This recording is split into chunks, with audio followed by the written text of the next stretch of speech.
In addition to creating a means of casting teeth, Edward Pissing also developed, well, he really had a penchant for putting holes in people's bottles. So you'd have a bottle like this with an open top, maybe a beaker if you like chemistry, and you put some purple fluid in it. And so that fluid's like here or something. And the, well, Edward would come by and put a hole in it right here. And he'd be like, and there's this little hole, and the purple fluid would shoot out the hole, right? So the question is then, how fast would that fluid be going?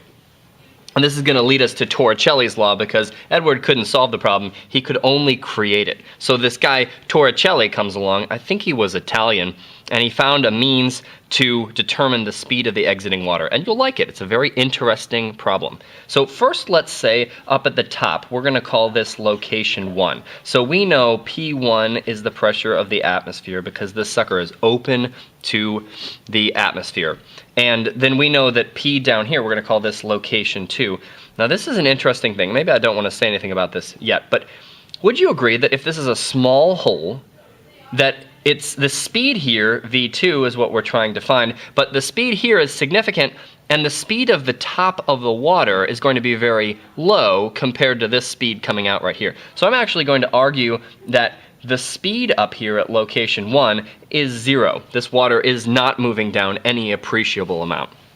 And then we also have to define this height here. Let's call it h. That's the height difference between the water level and the hole. And so we've got some rho gh stuff going on. So we're going to apply Bernoulli's equation.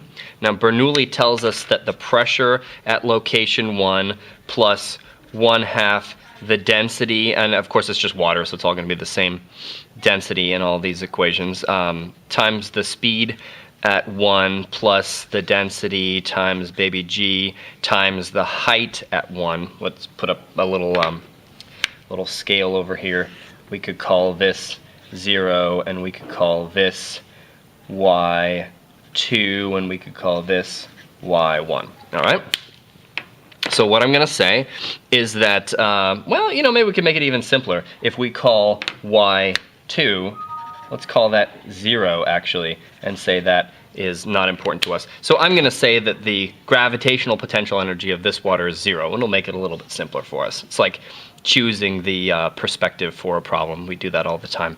So for location 1, I'm going to say that this stuff simplifies because the velocity is 0 to just P1 plus rho g y1. It's got only gravitational potential energy when the water's up here. But what about P2? And we'll solve that and then set these suckers equal to each other because energy is conserved.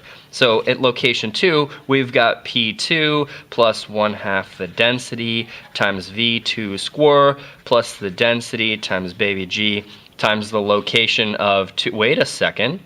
Well, the location of 2 we just called 0. So under here I can write P2 plus 1/2 rho V2 square. Now that's where the magic happens. I want you to agree that this is the statement of the energy of the system with the water up here. When the water's down here, it's moving, but it's shooting out here, and it's at a height of 0. So the only thing we need to do further is identify what the, we know P1 is an atmospheric pressure, right? What is the pressure at this location right here?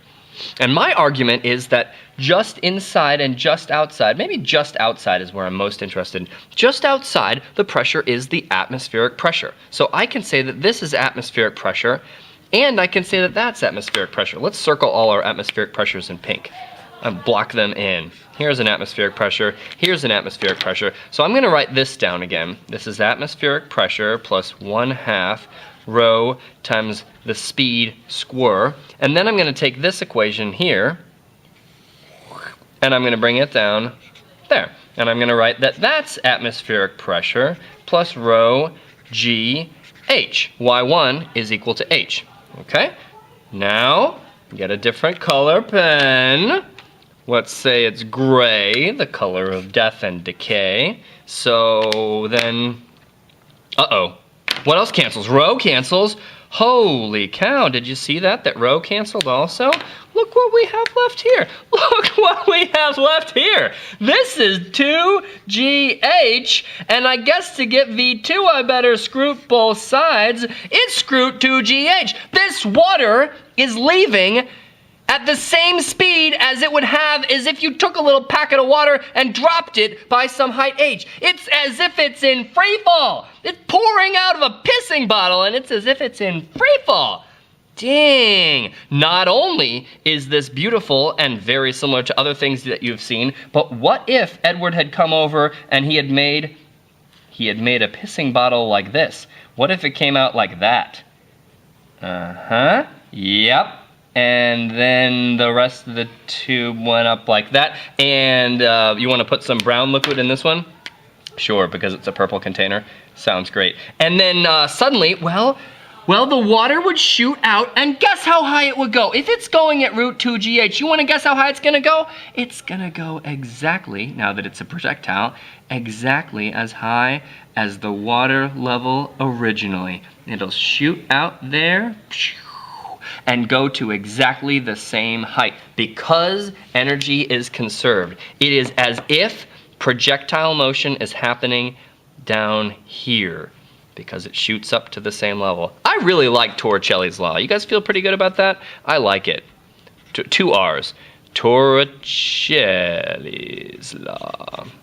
Which is pretty dang awesome. My Italians, any Italians watching this video, you guys like this law? I like it too.